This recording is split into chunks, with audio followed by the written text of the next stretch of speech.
how did we get here? We lived in a world that thought the earth was flat, and then all of a sudden scientists go like, oh no, the earth is round, and everybody goes, oh my God.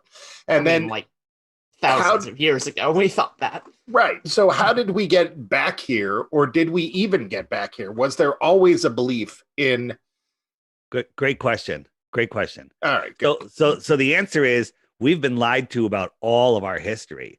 So back in February of 2020, I was interviewing a 102-year-old woman named Ruth about the World's Fairs, because she had been to the World's Fairs and she remembered being there. So she was telling me stories about when her 5th birthday party, and she remembered everything. And she knew the kids' names. I said, where'd you go to elementary school? Name of the school, road it was on, teachers' names, kindergarten teacher, 1st grade teacher, kids in her class. I'm like, wow, I couldn't do that.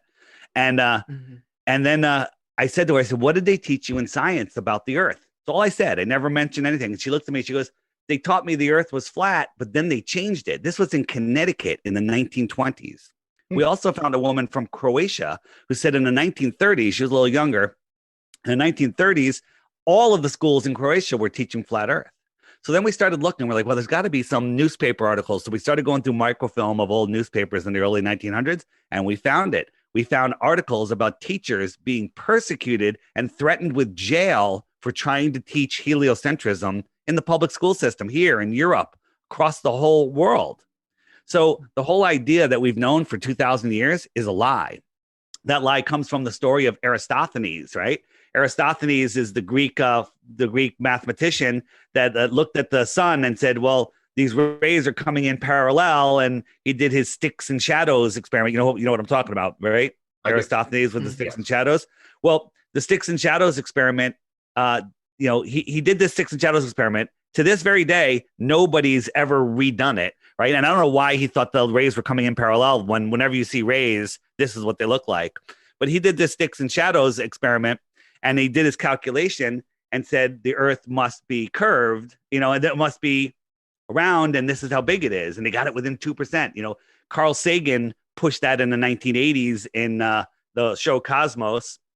And so we did some research into Eratosthenes, and there's no mention in any mathematician's books, anything of him doing that experiment. The oldest book we could find was from the 1980s, and it was a Rockefeller textbook that was inserted into our indoctrination system and taught to all of the kids, right? But here's the problem.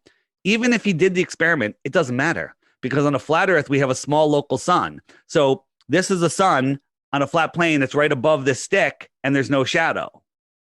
This one has a shadow, right? If you put 2 little Bic lighters on your table and held a light bulb over one has a shadow. The other one, the sunbeam goes like that, and it has a shadow. One doesn't have a shadow, one does. You can do some math and figure out the sphericity of your table when you know it's flat. So it's a bogus explanation, but it's to make people laugh at flat earth. Hey, we've known the earth has been round for 2,000 years. Eratosthenes in ancient Greece figured it out. Nope, that's a lie.